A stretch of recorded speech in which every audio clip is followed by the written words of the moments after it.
வணக்கம் my dear brothers and sisters, எல்லாம் எப்படி இருக்கீங்க? நல்லா இருக்கீங்களா? ஜஸ்ட் இது ஒரு சின்ன பதிவு. உங்களில் எத்தனை பேர் my dear brothers and sisters நம்மளை ப்ளசன்டபுளாக வச்சுக்க ரொம்ப பிடிக்கும்? எப்பயுமே நம்மளை ஒரு ப்ளசண்ட்டாக வச்சுக்கணும். அது உங்களுக்கு ரொம்ப பிடிக்குமா?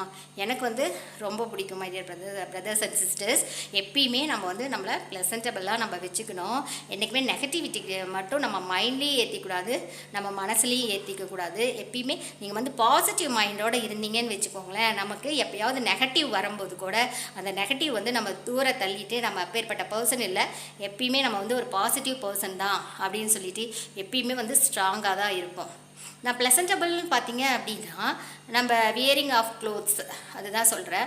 அதுக்காக 50,000 20,000 15,000 இப்படி வாங்கி ட்ரெஸ்ஸஸ் வியர் பண்ணணுன்னு அவசியம் இல்லை. நம்மக்கிட்ட இருக்கிற ஸ்மால் பட்ஜெட் ட்ரெஸ்ஸஸ்லேயே நம்ம நம்மளை ரொம்ப ப்ளசண்ட்டாக நம்ம வச்சுக்கணும்.